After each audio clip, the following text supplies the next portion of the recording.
interés, que es este tema de la restricción del flujo sanguíneo, que es el mastermind de hoy. Como reza el título, una nueva técnica en la que apoyarse, y nueva entre comillas, porque bueno, ya existe desde hace tiempo, pero bueno, me parece que se está ahora explotando pues algunas líneas de investigación sobre ella. Y bueno, tenemos además a un auténtico experto en esta técnica, a Salvador Santiago. Salvador Santiago es compañero nuestro, está doctorando además ahora por la Universidad de Salamanca en el programa de Salud, Discapacidad, Dependencia y Bienestar. Y hizo, bueno, es fisioterapeuta, pero primeramente estuvo en el ámbito de la actividad física y deportiva, y luego hizo fisioterapia en la Universidad de Salamanca en el año 2005, acabó.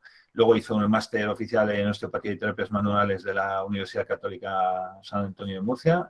Es la Católica, ¿no? De Murcia. Sí, sí, sí. Vale. Es que a veces cuando veo UCAM me equivoco con la Autónoma de Madrid.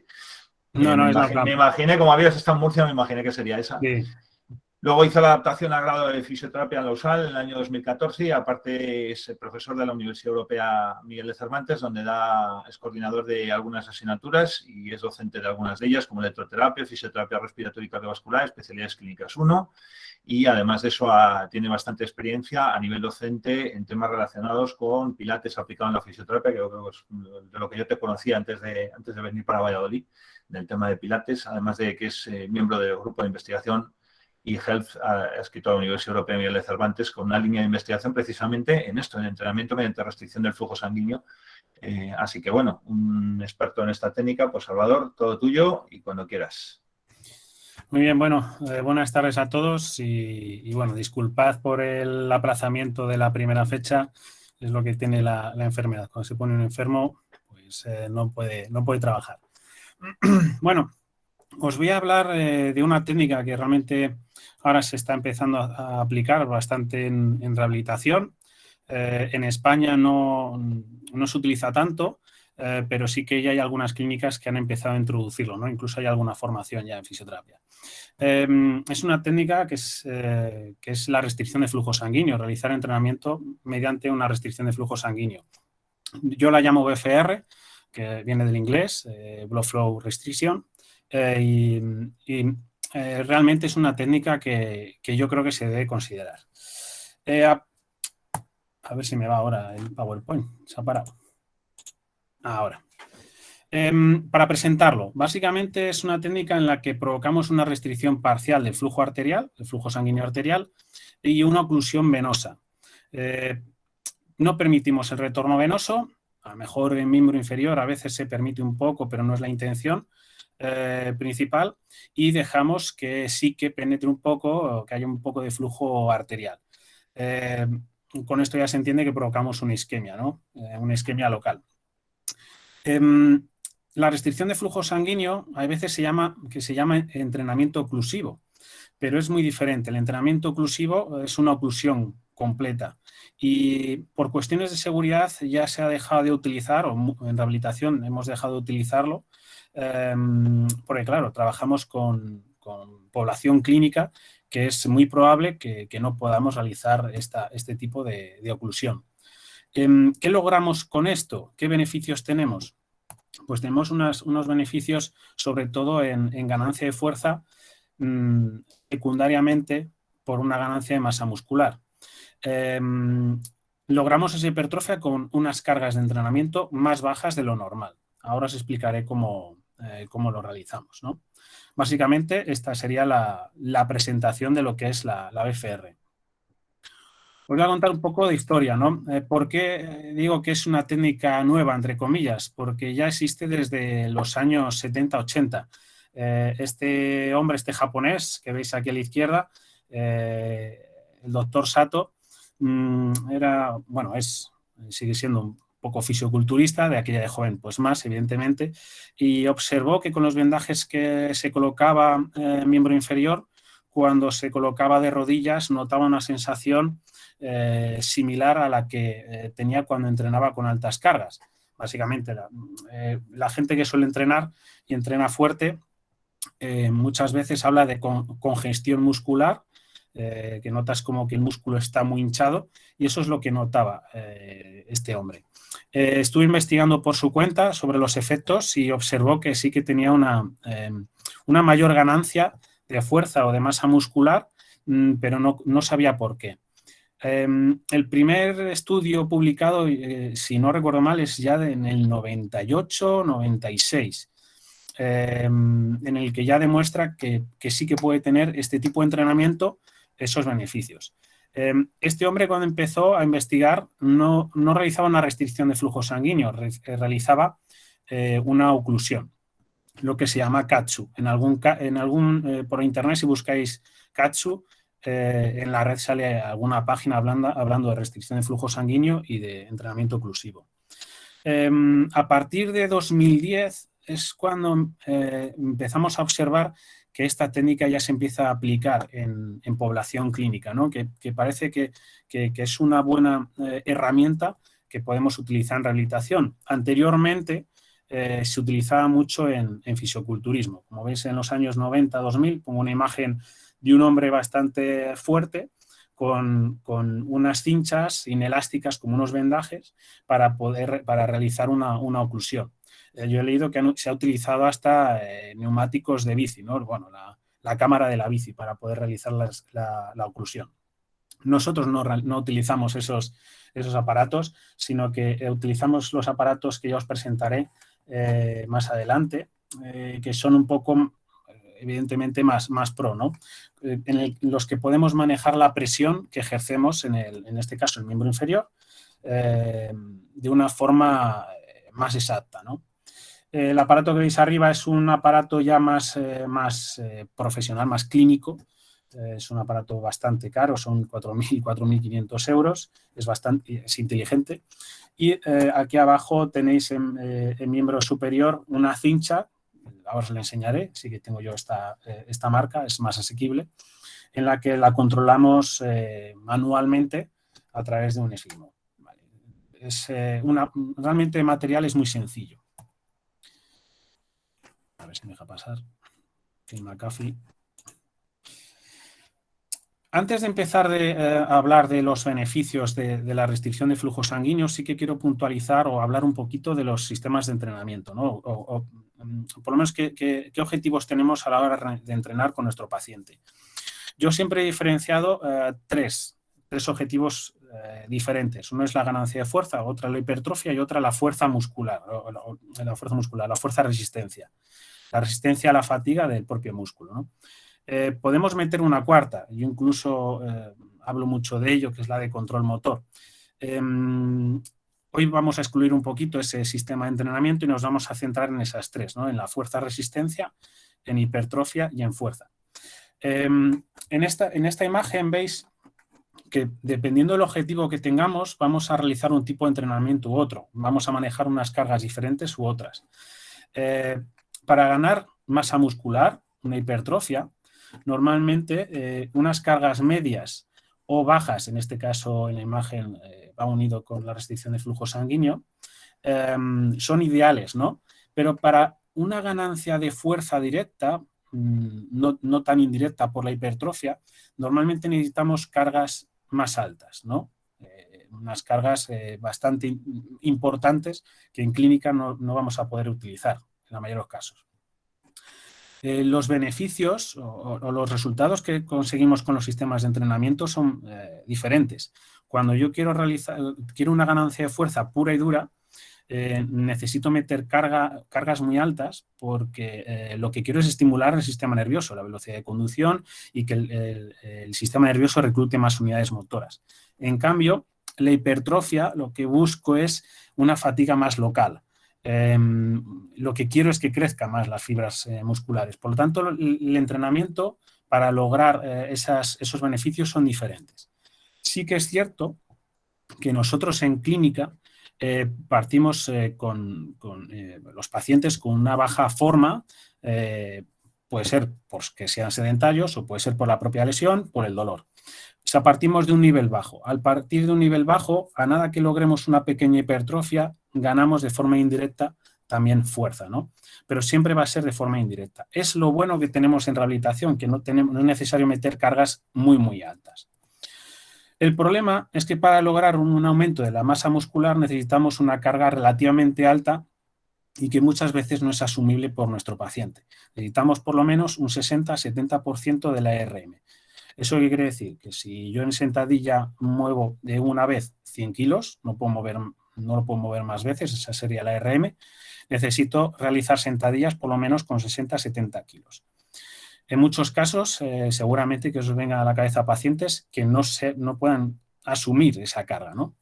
Nosotros con la restricción de flujo sanguíneo, con una carga mucho menor, de un 20-40% de la ERM, podremos lograr casi lo mismo que con una carga del 70%. Eso nos ayuda, sobre todo, a limitar el estrés mecánico que producimos al paciente con cargas más altas, ¿no?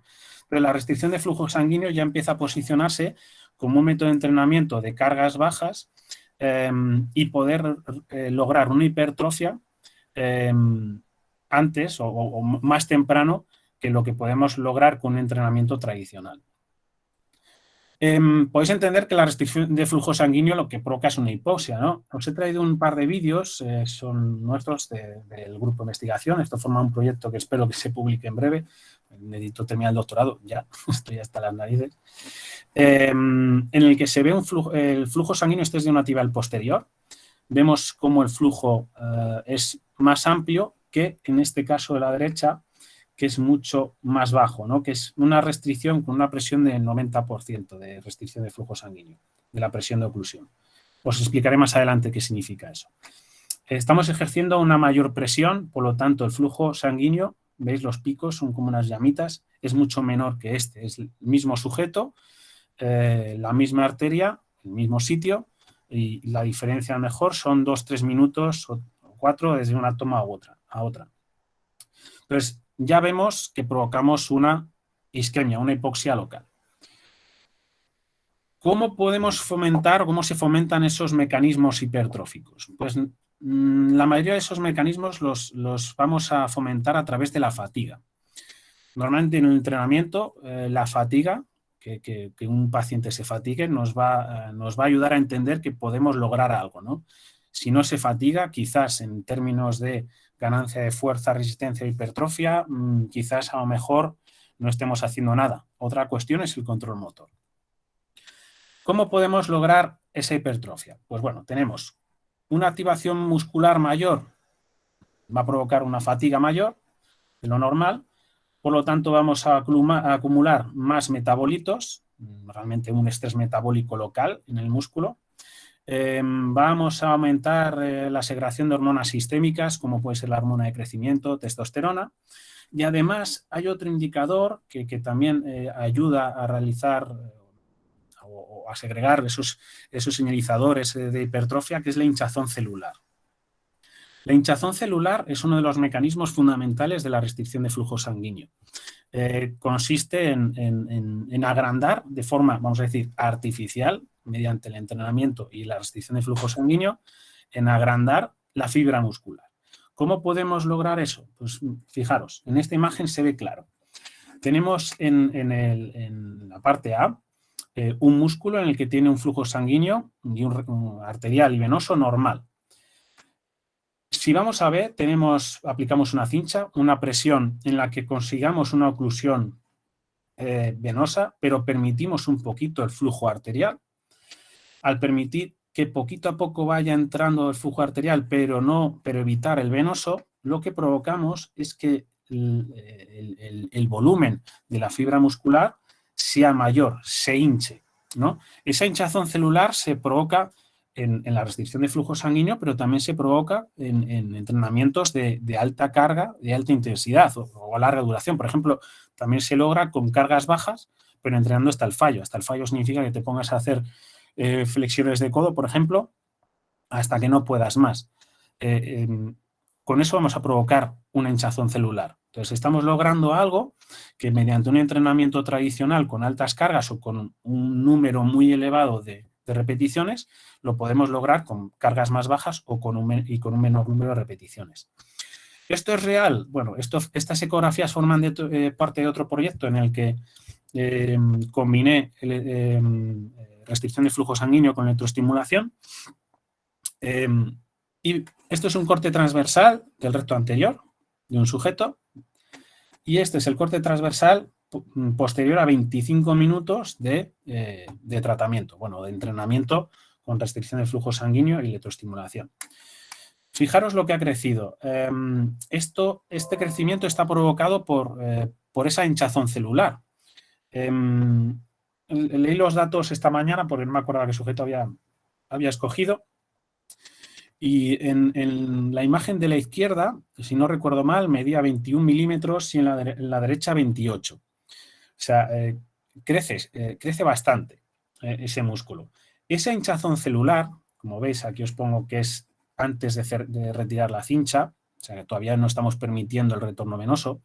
Al retirar la cincha, disminuye, pero no disminuye tanto como para llegar a la misma...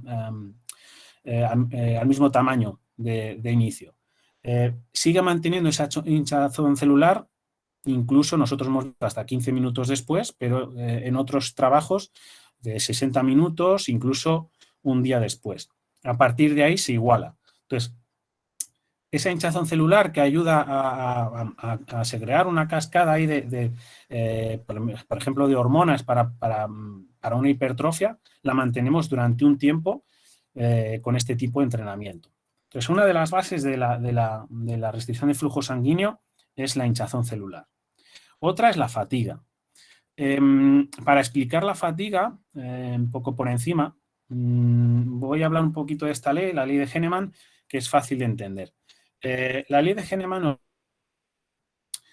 a bajas cargas activamos unidades motoras de bajo umbral, pequeñitas, pero según vamos aumentando las cargas, vamos activando cada vez más unidades motoras y cada vez más grandes. Eso lo que implica es que vamos a activar cada vez más fibras musculares. Si nosotros entrenamos con una carga baja del 20% de la RM, nos quedaríamos pues, por aquí, reclutando muy pocas fibras. Pero si empezamos a meter cargas muy altas, empezamos a reclutar cada vez más. ¿Qué ocurre? Esto es esta imagen nos representa el número de fibras musculares que podemos activar con diferentes unidades motoras. Esta parte corresponde a unidades motoras de alto umbral, las más grandes, y estas las más pequeñas. Cuando realizamos actividades de la vida diaria, por ejemplo, ahora que yo estoy sentado, estoy utilizando unidades motoras muy, muy pequeñas, ¿no? Porque realmente la carga que estoy moviendo o la demanda de movimiento que tengo es baja. Por lo tanto, estoy activando muy pocas fibras. Si activo muy pocas fibras musculares, la fatiga va a ser poca. Claro, si necesito más fuerza, por el motivo que sea, voy a activar más unidades motoras y llega un momento en el que el número de fibras musculares que empieza a participar empieza a crecer de forma exponencial. Cuantas más fibras musculares participen, mayor será la fatiga. ¿Qué ocurre con la restricción de flujo sanguíneo? Bueno, pues en esta imagen lo vais a ver claro. En la restricción de flujo sanguíneo, bueno, esto representa una unidad motora, ¿vale? Rayas blancas y más oscuras, rayas más grises, ¿no? Y color sólido, ¿no? Lo que se representa en esta imagen es que lo que logramos cuando realizamos una restricción de flujo sanguíneo, al no permitir el retorno venoso y permitir solo un poquito de flujo arterial, aumenta el número de metabolitos, o sea, el estrés metabólico es mayor. Al existir un estrés metabólico mayor, como provocamos esa isquemia local, ¿no? Vamos a provocar una fatiga mayor. Y cada vez, cuando lo veis aquí oscuro, esto representa unidades motoras fatigadas. Cuantas más unidades motoras fatiguemos, el sistema nervioso central va a enviar una orden para activar más unidades motoras, porque necesitamos esas unidades motoras para mover la carga. Hay una fatiga, tiene que compensarlo. Por lo tanto, va a seguir activando unidades motoras hasta, nunca se activan todas, hasta crear una fatiga bastante grande. Este sería un entrenamiento de muy alta carga, ¿vale? Normalmente con nuestros pacientes, o por lo menos yo, no llego a una fatiga brutal, porque también es peligroso. Pero sí que llegamos a fatigas relativamente altas que no podríamos lograr con cargas más bajas. Por lo tanto, la restricción de flujos sanguíneos la podemos meter dentro de una técnica en la que aumenta el estrés metabólico y está orientada a fatigar de forma periférica y aumentar la hipertrofia de forma local. No es tanto un beneficio en el sistema nervioso. Sí que hay estudios que lo demuestran, pero no es directo. Por lo tanto, las adaptaciones que tenemos con la restricción de flujo sanguíneo va a ser hipertrofia, también aumentamos la capilarización, hay una angiogénesis. Eso sí, en las adaptaciones cardiovasculares todavía no sabemos qué ocurre en el sistema central, pero sí que en el periférico vemos que esas adaptaciones mejoran la dilatación de la arteria, mejora esa resistencia que tiene la arteria sobre el flujo, por lo tanto el flujo sanguíneo es mejor. Sí que hay beneficios al respecto y hay estudios al respecto. No me centro hoy en ello porque si no es un lío. Ya son y 25 y no he terminado y me queda. Bueno, ¿qué vamos a utilizar para realizar la restricción de flujo sanguíneo? Pues unas cinchas. Básicamente son cinchas neumáticas, inelásticas normalmente, en el que vamos a regular la presión a través de un manómetro. Yo tengo aquí un par de ellas. Esta es una que veis ahí en la imagen, la Occlusion CAF, es la más básica de todas. Que, bueno, esta es muy larga, yo la suelo utilizar para miembro inferior. Pues va conectada a un manómetro. Esta cincha, hay otro modelo que tengo ahí preparado por si lo queréis ver, que es este, es más caro, pero no permite la oclusión, que eso nos crea un pequeño problema a la hora de calcular las presiones de entrenamiento, ahora os contaré. Y después hay aparatos mucho más inteligentes, que no tienes que calcular la presión de oclusión ni nada, tú solo lo conectas y ya ellos lo calculan. Son torniquetes quirúrgicos, realmente se utilizan en quirófano. Entonces, bueno, estos son mucho más pro. Ahora os enseño cómo se coloca la cincha y cómo lo utilizamos. Las cinchas normalmente se utilizan, se colocan de forma proximal en miembro superior e inferior. Por lo tanto, ya podéis entender, por lo menos en mi opinión, que los beneficios que vamos a lograr en la restricción de flujo sanguíneo va a ser por debajo de la cincha y no por encima. Incluso hay algún ensayo clínico que ya ha demostrado que por encima no logramos nada. Entonces es una técnica que solo la podemos utilizar, por lo que sabemos ahora, miembro superior o miembro inferior. El resto, nada, ¿no? Han evaluado mejor patología de hombro, nada. Entrenamiento cruzado, nada. Entonces, bueno, siempre de forma proximal para realizar la restricción y recordad que posiblemente, bueno, siempre los beneficios van a ser por debajo de la cincha. ¿Qué presión utilizamos? Pues bueno, antiguamente se utilizaba una oclusión arterial, el entrenamiento oclusivo. Ahora ya no se utiliza y en rehabilitación menos. Normalmente utilizamos una presión relativa a esa oclusión. Lo que hacemos es evaluar a ver qué presión, ya hay un cese de flujo arterial en el que ya hay una oclusión pura y utilizamos esa presión como un porcentaje, ¿no? O sea, sería el 100% del porcentaje de presión de entrenamiento. Normalmente en los entrenamientos que realizamos se realizan con un 40-80% de la presión de oclusión. Por lo tanto, siempre dejamos algo de flujo arterial. Esto es lo que ocurre con la presión. Alguno pensará que es lineal, ¿no? Si yo tengo una presión de 200 milímetros de mercurio y lo aplica al 50%, provocaré una restricción del 50% del flujo, ¿no? Pues no. Como veis, a nada que aplicamos una presión con un 20 o un 30% de la presión de oclusión, ya empezamos a disminuir bastante, es una disminución importante del flujo sanguíneo. Normalmente, como veis, del 40 al 80 se mantiene casi estable y a partir de 80 desciende mucho. Se suele entrenar del 40 al 80, ¿vale? Entonces nunca vamos a entrenar con una presión de oclusión. Esto sería lo que os he dicho. Esto es flujo sanguíneo, como os he enseñado antes, libre, no tiene ninguna presión externa aplicada. Y esto sería al 90% de la presión de oclusión. O sea que en el momento que apretáramos un poquito más, ya no se vería flujo sanguíneo. Pues bueno, incluso esto solemos evitarlo. Al 90% no solemos llegar. Bueno, ¿cómo se prescribe este sistema de entrenamiento? Yo siempre digo que esto es abierto, depende del objetivo, del paciente, la patología, depende de muchas variables, ¿no? Pero la guía que se suele presentar es esta. Cuando se ha realizado una restricción de flujo sanguíneo activa, eso significa que hacemos algún tipo de ejercicio asociado a la restricción de flujo sanguíneo, normalmente se entrena 2-3 veces a la semana, no más. En comparación, tenemos la restricción de flujo sanguíneo pasiva. No hacemos nada, solo restringimos y esperamos. Esta se puede realizar 1 o 2 veces al día y las presiones que aplicamos son más elevadas. Los beneficios son menores, pero recordad que va a haber pacientes en las que no podéis hacer una restricción de flujo sanguíneo de forma activa.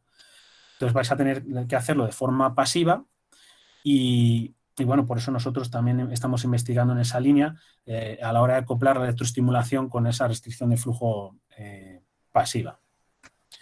Esto no se suele hacer mucho. Normalmente se realiza de forma activa. Entonces, 2-3 veces a la semana, siempre cargas bajas. Se suelen realizar 3-5 ejercicios con este método, no más, porque la fatiga es muy alta. Series suelen ser de 2 a 4, aunque normalmente se prescriben 4. Este es el estándar. 30 repeticiones por 15 por 15 por 15. Eso es muy elevado y yo no suelo realizarlo así, pero siempre que se habla de restricción de flujo sanguíneo se habla de estas 75 repeticiones, una barbaridad. Y el descanso es muy cortito. Como veis, el objetivo es fatiga, fatiga, fatiga, ¿vale? Antes de eso, vamos a jugar un poco, ¿no? Porque si no es un poco coñazo. Me voy a poner esta cincha. Esta me va a costar, pues es una cincha muy larga. Es una cincha estándar, se utiliza bastante. Me la voy a poner en el brazo, en el miembro superior. Voy a tener que dar varias vueltas. Y lo que voy a hacer es, bueno, pues que veáis cómo solemos utilizar o cómo solemos calcular la presión de oclusión. Ahí. Y cómo lo utilizaríamos, ¿de acuerdo? Y para que veáis que alguien realiza la restricción de flujo sanguíneo y como piensan algunos, no ocurre, se queda por el camino. Yo es que he tenido algún médico, algún trauma que le he explicado esto y me ha dicho, es que esa restricción no es buena. Bueno, pues hace 1 año y pico me fracturé la clavícula y el vendaje en 8, estate 8 semanas con una restricción también. Pues bueno, quizás a lo mejor perdemos la perspectiva de lo que es. Yo lo que voy a hacer, miembro superior es más fácil porque el pulsiosímetro está diseñado más para miembro superior. Voy a utilizar un pulsiosímetro. ¿Lo veis bien? El pulsiosímetro, más o menos se ve. ¿Sí, no? Más o menos. Más o menos, sí. Bueno, a ver, ahí. Bueno, yo voy a ir subiendo la presión. Voy a ir un poco a lo bestia. Rápido, normalmente no lo hacemos así. Y voy a calcular mi presión de oclusión. La presión de oclusión es en el momento que ya no hay flujo arterial. Voy subiendo, ¿vale? Y el pulsiosímetro dejará de registrar. ¿Veis? Voy bajando un poco la presión, disminuyendo. Voy dejando salir el aire poquito a poco. Ahí. Ahí ha aparecido.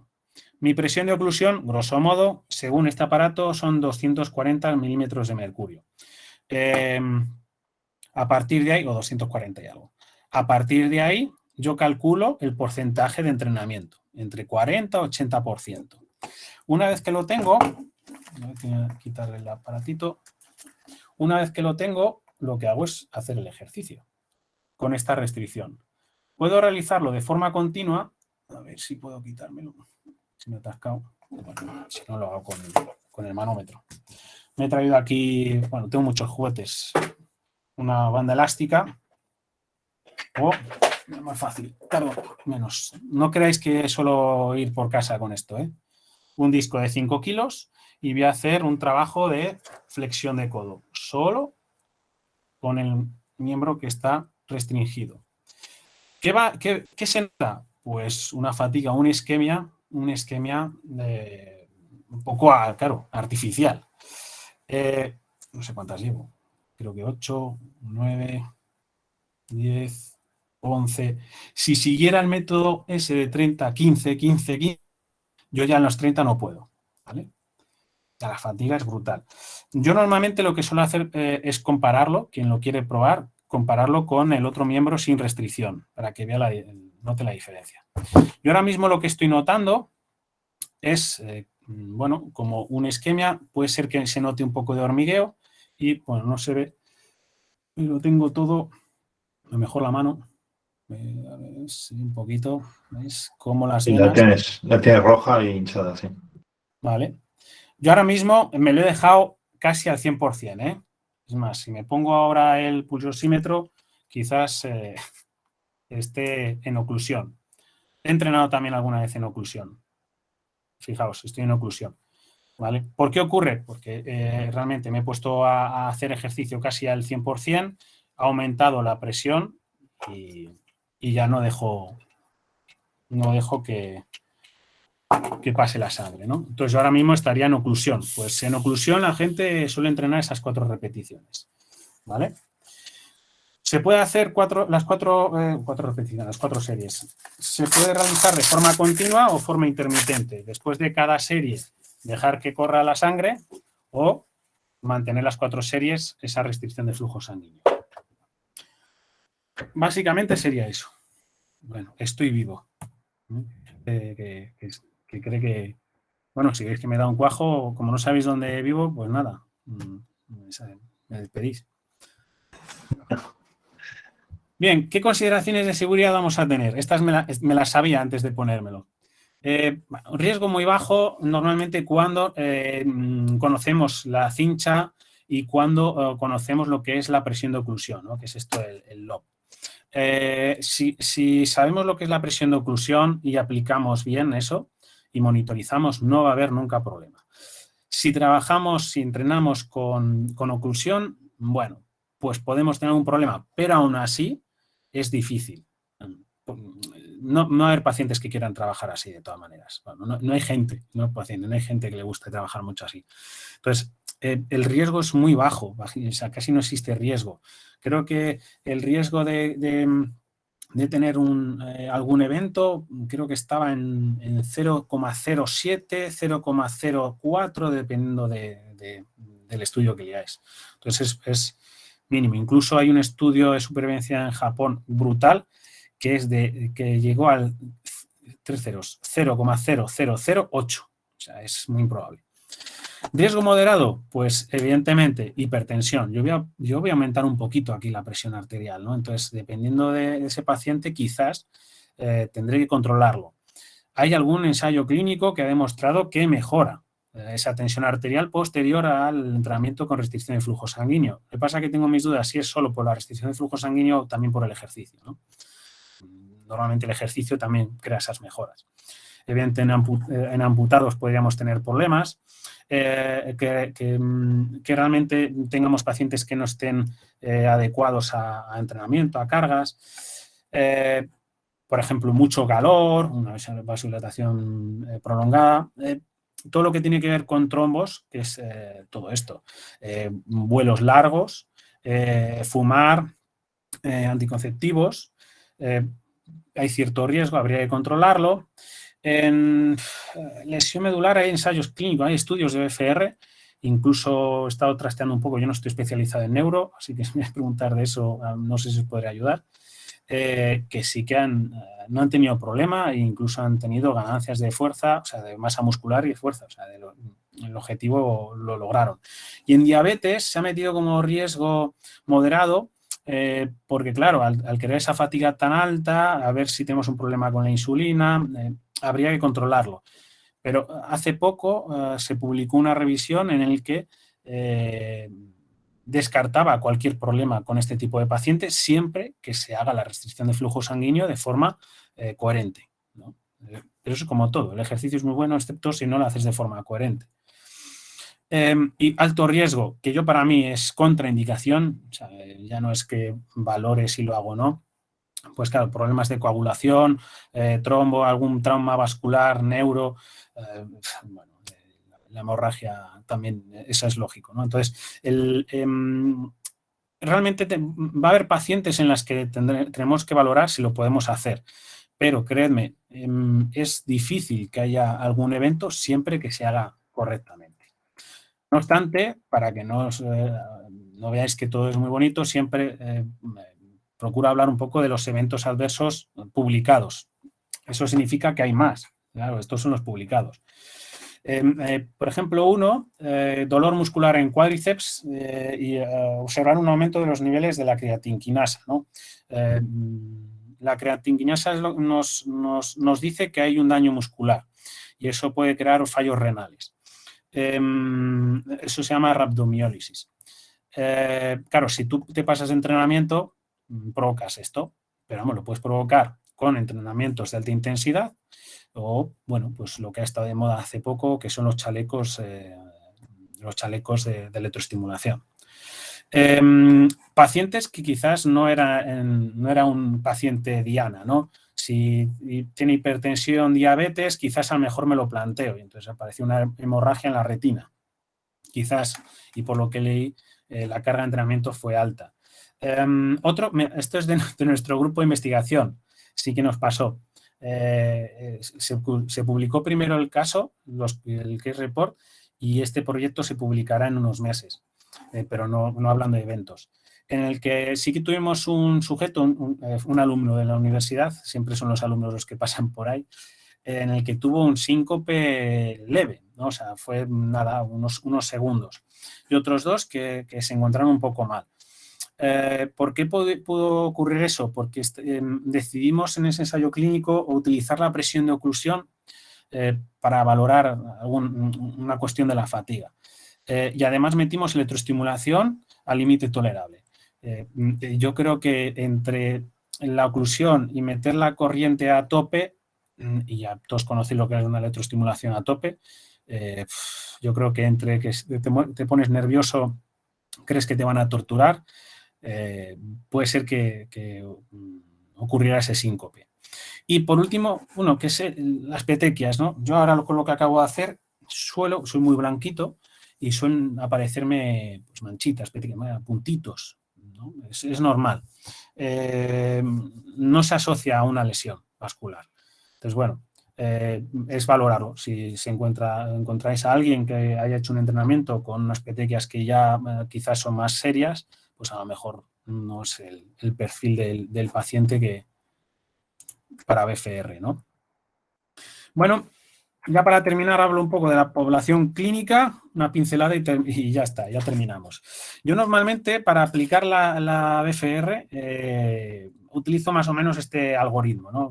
Surgió así rápido para entenderlo. Primero, valorar los riesgos de seguridad. O sea, si yo lo puedo aplicar o no. Mira, pues si tiene antecedentes tromboembólicos, pues creo que no lo voy a utilizar. No tiene ningún riesgo.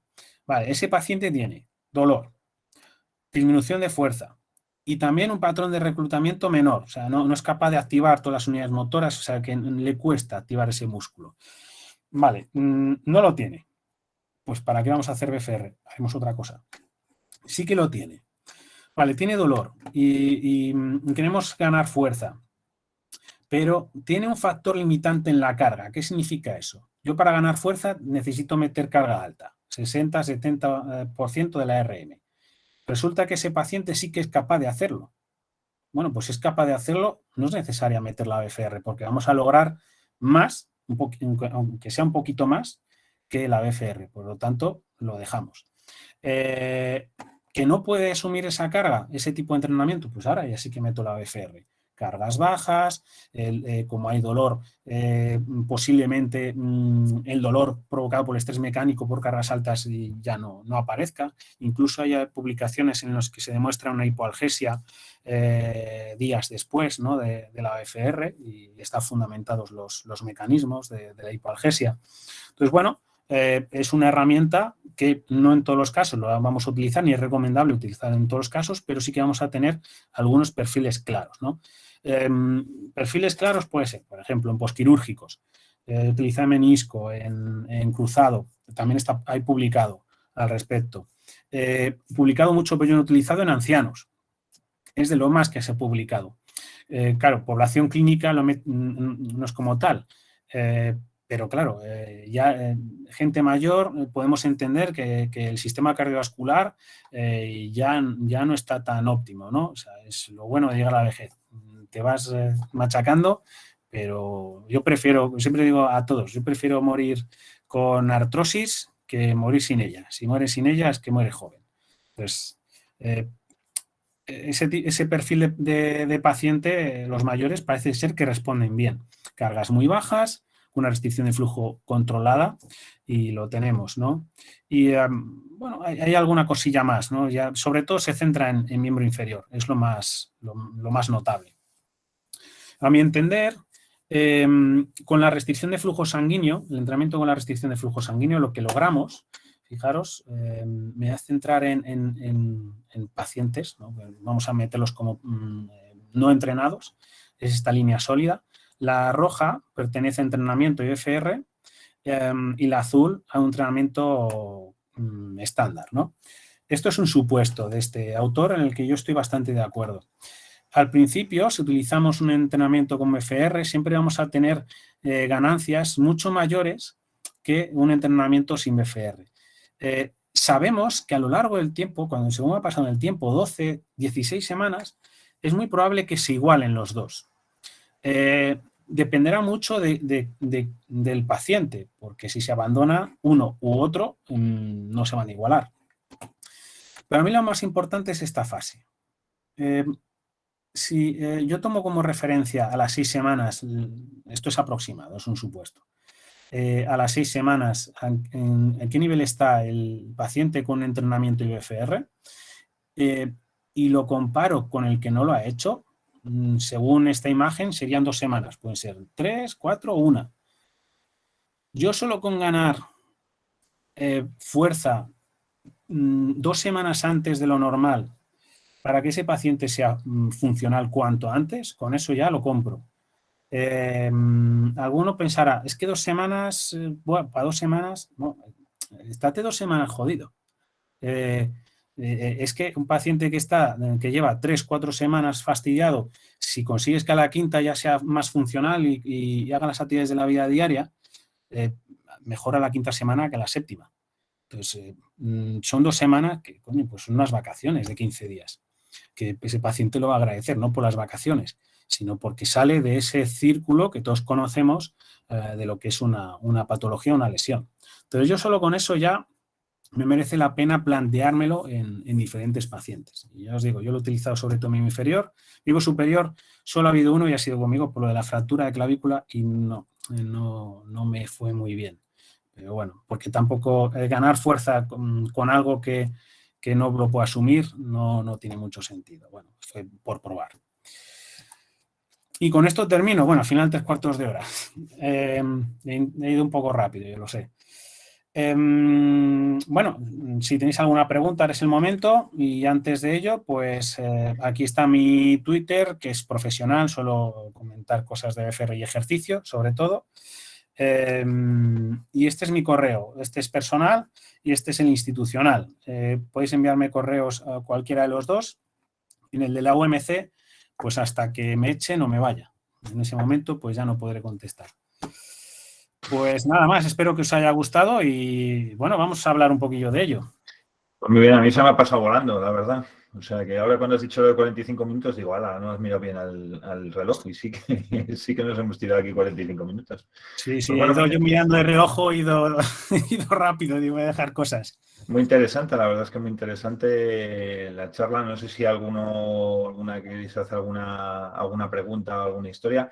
Yo no sé si vosotros que habéis investigado sobre este tema, si lo habéis aplicado a lo mejor a algún tipo de patología de esta que sea susceptible, pues yo qué sé, epicondilalgias, por ejemplo, etcétera, que son patologías en las que a lo mejor puede intervenir en algún momento algún tema relacionado con la falta de tono muscular o la falta de fuerza, o etcétera.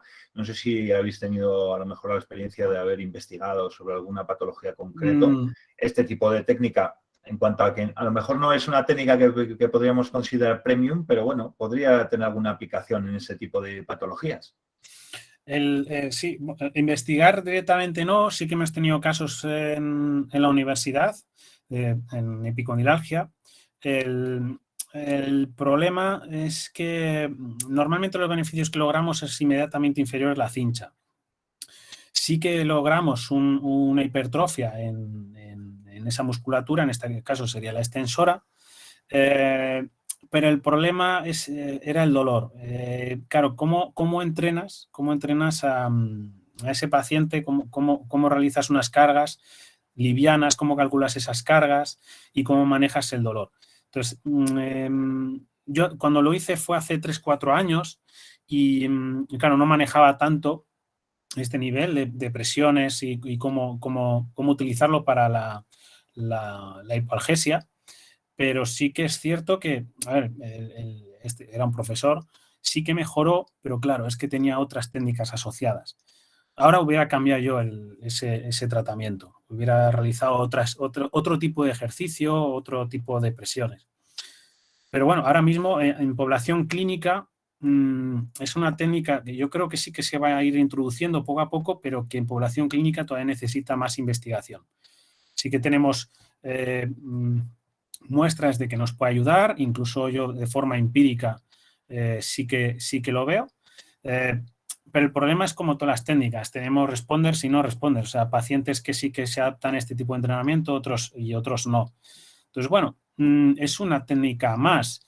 Yo la asocio, claro, también es parte de investigación, a lo que podíamos lograr con la electroestimulación. Pero claro, la electroestimulación, ¿a quién le gusta? Es que es complicado meter una electroestimulación como hay que realizarla. Y la electroestimulación es más selectiva, bueno, y el mecanismo es diferente. En esto puede ser un poco más funcional. Entonces, yo creo que ese vacío que dejó esa electroestimulación, o por falta de conocimiento, o porque realmente no se entiende cómo es la electroestimulación, esto se podría utilizarse. Bueno, podéis intervenir levantando la mano y conectándoos, o bien Sí, podéis ahí en el ponerla chat, han preguntado qué tal responde la gente a la técnica, tema de aprensión y demás. Depende cómo se lo digas. Yo de primeras empezaba, pues, siempre aprendes, a decir, no, con esto vamos a realizar, porque esto viene del entrenamiento oclusivo, vamos a realizar una oclusión. No vamos a dejar pasar la sangre, ya dices eso, no dejas pasar la sangre y ya no te escuchan. Entonces, bueno, sí que lo que le explicamos es que provocamos una pequeña restricción y que en todo momento va a estar monitorizado, que no hay ningún problema, que si nota algo de molestia, dolor, se quita. Siempre esa libertad, ¿no? De poder rechazar en el momento que sea el tratamiento, te ayuda a manejarlo. Al principio es difícil. Fijaros, son pacientes complicados. Yo a mis compañeros fisioterapeutas o colegas traumas, ha sido muy complicado de explicar y seguramente que haya alguno por aquí que se le ha explicado ya y de primeras, seguramente contesto lo mismo que contesté yo la primera vez y dije, eso crea trombos. Y al final, no, es aprender. Incluso también no sé si habréis, bueno, como hay mucho, vamos a decirlo así, un poco maniático del tema de sinergistas, músculos asociados con determinados movimientos, etcétera, el hecho de selectivamente hipertrofiar algunas masas musculares que a lo mejor otras en detrimento, que son sinergistas, no sufren esa restricción y lógicamente no tienen hipertrofias, y eso habéis detectado que luego a medio o largo plazo haya podido ocasionar algún tipo de, o habéis, yo que sé, visualizado que pueda ocasionar algún tipo de problema a nivel biomecánico, el hecho de que unas masas musculares se hipertrofien y otras sinergistas o otras colaboradoras pues no sufran esa hipertrofia. No, porque realmente los ejercicios que realizamos son ejercicios funcionales, ¿no? Pues un lunge, una zancada, sentadillas, todo orientado a lo que es lo que nos demanda la patología y el paciente. Esa es la libertad que nos da esto a lo que nos restringía la electroestimulación. Entonces aquí podemos hacer lo que quieras con esa restricción de flujo sanguíneo. Sí que es cierto que hay musculatura que responde más a esa restricción. Por ejemplo, en cuádriceps responde más, incluso los vientres musculares responden de forma diferente. Por ejemplo, el recto sí que tiene una hipertrofia mayor que pero sí que hay hipertrofia. En cambio, isquiosurales no, tiene una menor hipertrofia. Pero bueno, también puede ser un poco por la propia naturaleza del músculo. Siempre buscamos números, pero sí que vemos que al final la recuperación no te crea ningún problema. Se podría compensar si hay algún problema, pues complementándolo como lo hacemos normalmente, pues con control motor. Y a partir de ir construyendo, incluso si alguna vez te encuentras el problema de que la cincha quizás te esté entorpeciendo, se retira y se hace un trabajo tradicional. No es la primera vez que lo hago. Vale, en el chat también comentaba Ral que si en el miembro superior mides la oclusión arterial con el pulsosímetro, ¿cómo lo mides en el miembro inferior? Igual. Lo que pasa es que no te voy a sacar el pie aquí. Sí, se puede medir también con pulsosímetro. Es más, el ensayo clínico que hicimos, lo hicimos con un pulsosímetro como estos, de Amazon, 15 euros, perfectamente válido, porque había muchos estudios sobre miembro superior, bueno, muchos, 2, y queríamos saber si miembro inferior nos podría valer. Entonces, claro, el meter un pulsosímetro pro sería hacer trampas, porque queríamos evaluar algo asequible. No obstante, puede ser, el flujo lo puedes medir a través del tacto. Miembro superior la radial y el miembro inferior la tibial posterior. Pones la mano y en cuanto no notes el pulso, más o menos lo tienes. Como siempre vas a trabajar entre un 40 y 80%, si no sabes cuál es la presión de oclusión, yo lo que hago es siempre un 50%, 40-50, y siempre te garantizas evitar la presión de oclusión. Bueno, para deportistas de élite, sí comentaba. Bueno, yo creo que al final es una técnica que bueno, luego se puede aplicar. Yo entiendo que le puedes buscar las vueltas y la puedes aplicar a bastantes cosas. Lo único que, claro, sí que es cierto que vosotros estáis trabajando mucho con eso porque, bueno, es el campo de investigación fundamental vuestro. Pero bueno, yo siempre cuando hablamos de restricción del flujo sanguíneo, a mí siempre me venía a la cabeza la técnica de masaje tailandés. No sé si lo conoces. Las técnicas de masaje tailandés utilizan las raíces de los miembros, muchas veces hacen presiones muy fuertes para restringir el flujo sanguíneo durante un tiempo y luego soltarlo, ¿no? Vale, yo creo que es por la sensación sobre todo, pero bueno, son cosas que se le puede buscar también aplicación terapéutica de alguna manera. Claro. Ese método tiene una explicación también. El crear una presión tan alta y restringir el flujo arterial, dependiendo del tiempo en el que esté, va a provocar una vasodilatación. Eso ya lo sabemos. Es un flujo mediado posterior a una oclusión. Y también hay una analgesia, una hipoalgesia, también mediada por la presión, por ese dolor. Entonces, bueno, técnicas antiguas, si se da una explicación, se entienden. Y hay una pregunta ahí para deportistas de élite. Quizá para deportistas de élite. Pues fijaos que para deportistas de élite hay un ensayo clínico de cruzado que no vio mejoras. Yo esto siempre lo veo. El deportista de élite tiene un nivel muy alto de entrenamiento. A menos de que tenga una lesión que le tenga parado mucho tiempo o inmovilizado y demás, si ese deportista sigue estando a un nivel alto, la restricción de flujo sanguíneo no tendría mucha cabida porque puede asumir cargas altas. Pero normalmente en deportistas de élite, en atletas de élite, poca cosa. Sí que lo están utilizando cuando están en cambios de ciclo, en el que bajan la carga, quieren disminuir el estrés mecánico, que lo meten. Hay muchos deportistas. No he metido fotos porque yo creo que eso es vender la técnica a través de famosos y nunca me ha gustado. En élite no, creo que tiene menos beneficios. En cambio, en pacientes, como el nivel es más bajo, sí que lo podríamos tener.